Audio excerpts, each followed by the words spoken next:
Estamos terminando la primera parte del libro Libertad. Estamos en el capítulo 9, Pan para un amigo.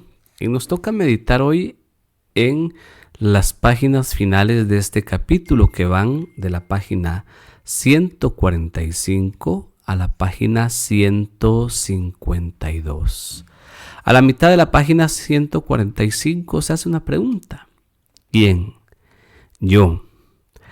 Creo que se puede resumir ya en el inicio de esta meditación en las palabras de Teresa de Calcuta, la gran santa de la caridad, que decía: si no soy yo, ¿quién? Y si no es hoy, ¿cuándo? Aplique estas palabras a su vida y ahí tendrá la respuesta de lo que Dios le está pidiendo. Se nos presenta en esta pregunta el ejemplo de la apóstol de los apóstoles, como se le conocía a María Magdalena desde el principio del cristianismo, un título que le fue quitado y que el Papa Francisco ha devuelto para que en la fiesta litúrgica de María Magdalena se le recuerde con el subtítulo original, la apóstol de los apóstoles. María Magdalena, que ha vivido este proceso de liberación, el Evangelio cuando la presenta como la mujer de la que Jesús expulsó 7 demonios. Lamentablemente, cuando se le quitó el título de apóstol de los apóstoles, también se mezcló su persona con otras 2 Marías distintas a ellas. Una, María de Betania, y la otra, la pecadora pública, que aunque no sabemos su nombre, la tradición también la bautizó como María. Pero María Magdalena, María de Betania y María la pecadora pública, si le queremos poner un nombre, no son la misma persona. María Magdalena ha vivido en su vida una liberación muy fuerte. La ha liberado el Señor de 7 demonios. Desde entonces se convierte en discípula y después se convierte en la primera enviada a anunciar la resurrección del Señor. Juan 20:17, el Evangelio dice: vuelvo a mi Padre, que es Padre de ustedes, a mi Dios, que es Dios de ustedes. Y antes de decirle esto, el Señor la bendice, diciéndole: suéltame, porque todavía no he vuelto a mi Padre. Ve más bien a mis hermanos y diles. La palabra apóstol lo que significa es enviado. María es la primera enviada. Y María cumple lo que San Pablo escribirá después: si Cristo no hubiese resucitado, vana sería nuestra fe. Así que la primera enviada a anunciar el fundamento de nuestra fe, que es la resurrección del Señor, es María Magdalena. María, que ha puesto su mirada en Jesús después de haber sido liberada y ha sido bendecida. Esta palabra va a ser importante en esta meditación, con un envío.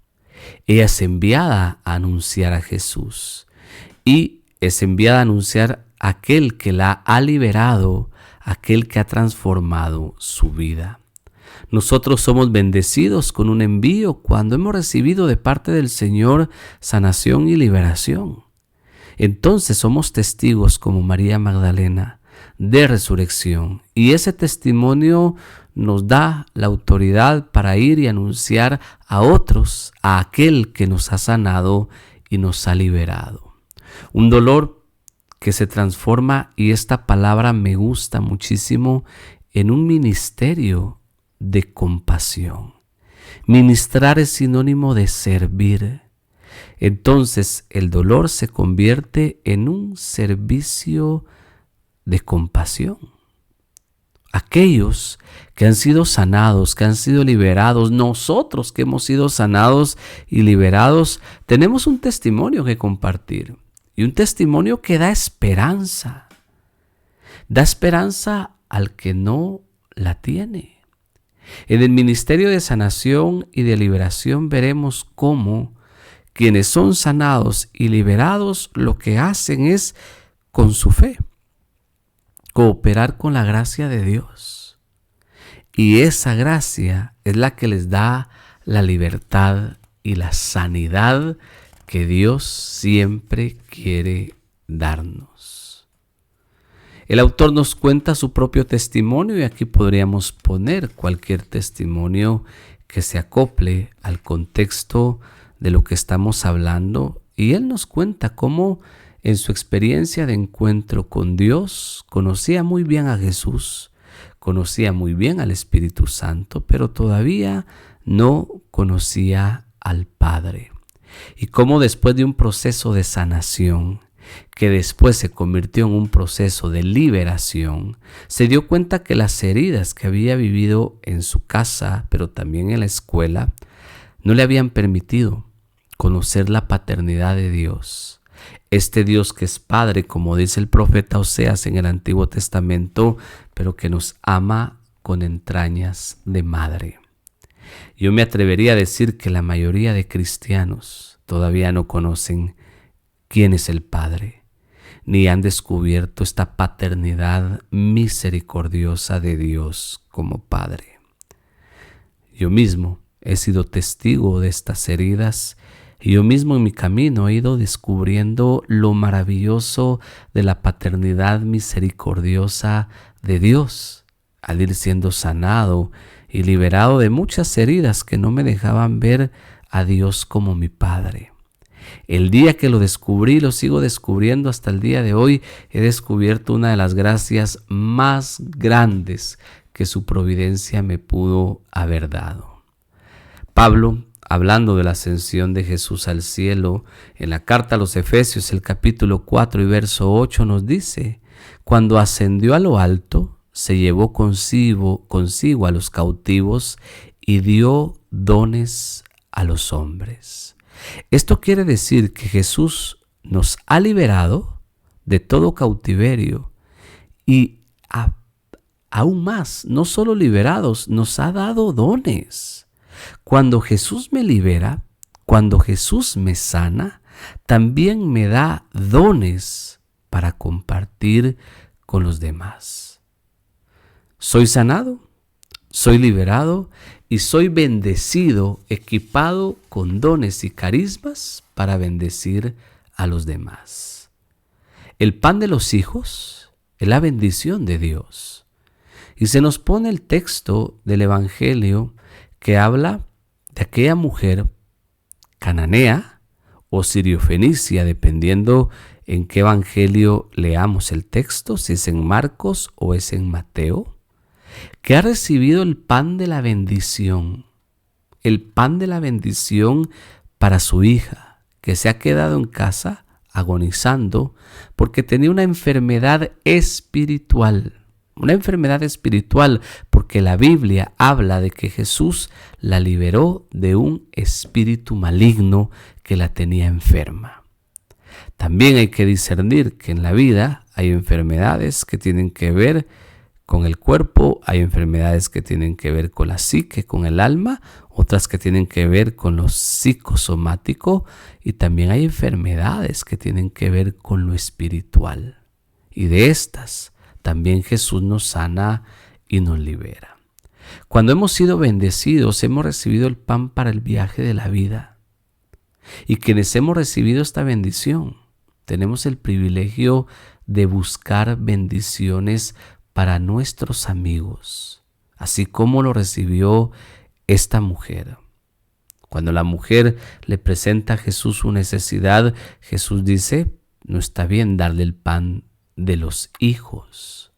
El pan de los hijos aquí es la liberación de los espíritus malignos que esta niña tenía, pero también la sanación de las enfermedades.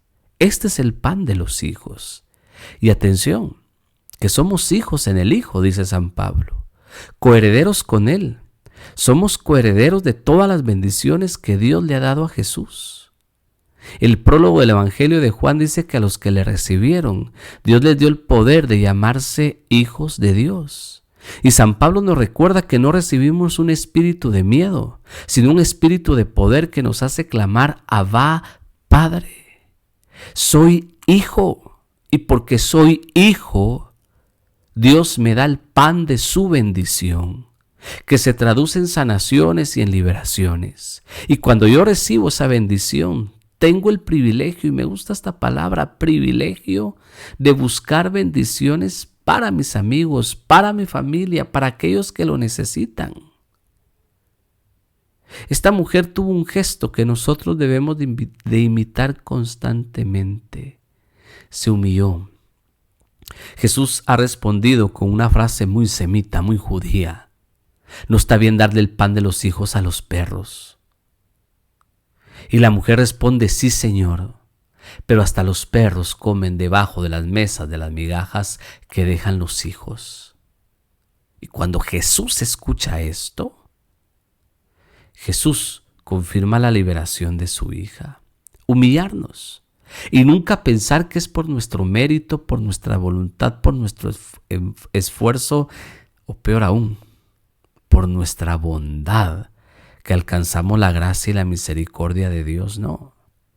Humillarnos para reconocer que aquí el que sana y el que libera es Jesús. Aquella mujer tuvo fe, rogó por la liberación de su hija y la alcanzó. Aquí la mujer actuó como intercesora. Y de esto aprenderemos un poco en este libro y lo ampliaremos con un curso aparte. Se hizo intercesora y con su intercesión alcanzó de Dios la gracia de la sanación y la liberación para su hija. Nosotros somos intercesores cuando con nuestra oración alcanzamos de parte de Dios la sanación y la liberación para aquellos que lo necesitan. Este viaje que hemos iniciado y que no termina hasta en la vida eterna, necesita alimento. Y ese alimento es el pan de la bendición de Dios. Cuando iniciamos este viaje, la iniciamos porque hemos sido tocados por la compasión del Señor. Y cuando somos tocados por la compasión del Señor, actuamos como la madre de aquella niña endemoniada. No podemos dejar de llamar a la puerta. Seguimos llamando como Jesús nos enseñó en la parábola del amigo importuno hasta que nos abran la puerta. El Señor me enseñó que así debo de orar. Pide y se te dará, busca y encontrarás, toca y se te abrirá, porque el que pide recibe, el que busca encuentra y el que toca la puerta se le abre, dice el Señor. Nosotros llamamos y llamamos y llamamos a la puerta hasta que nos abran y nos den el pan que necesitamos para nuestra familia y para nuestros amigos. La liberación y la sanación es el pan de los hijos. Y Dios quiere actuar a través de mí, Dios quiere actuar a través de usted para que muchos sean sanados y liberados. ¿Pero qué necesitamos? Compasión. Esto no es cuestión de orgullo, ni de soberbia, ni de vanidad, ni ninguna clase semejante de estos sentimientos y actitudes. La Biblia nos describe a Jesús que vio a su pueblo como ovejas sin pastor y sintió compasión de ellos, dice la Escritura. La palabra compasión viene del latín pati y cum, dos palabras que unidas significan sufrir con. Solo más cercano a misericordia en el hebreo, que es gesed. Y gesed tiene que ver con el vientre materno. La misericordia tiene que ver con el amor maternal de Dios por sus hijos. Y cuando nosotros hemos sido tocados por la compasión de Dios, el Dios que sufre conmigo, esa compasión me lleva a sufrir con el otro. Y cuando yo soy capaz de sufrir con el otro, entonces el Espíritu Santo fluye a través de mí y actúa a través de mí, porque tengo, como dice San Pablo, hablándole a los filipenses, los mismos sentimientos que tuvo Jesús. Y los sentimientos que Jesús tuvo se resumen en compasión. Hay que pedirle al Espíritu Santo la gracia y el don de la compasión para actuar como Jesús, hacer las obras de Jesús y vivir su promesa. Cosas más grandes harán aquellos que crean en mi nombre. Hemos recibido el pan de la bendición de los hijos, que es la sanación y la liberación, pues ahora hay que compartir ese pan con nuestros amigos y con nuestros familiares. Oramos con la oración que el libro nos presenta al final de este capítulo. Padre, gracias por las muchas llaves hacia la libertad que me has dado en tu Hijo Jesús. Tu amor me ha liberado. Quiero ser tu discípulo, un instrumento de tu amor para otros. Verdaderamente tu amor que fluye a través de mí es mi liberación, la llave final. Señor, dame ese don y que pueda vivir lo que dice Romanos 13:10, que el amor es el cumplimiento de toda ley. Que así sea. En el nombre poderoso de Jesús. Amén.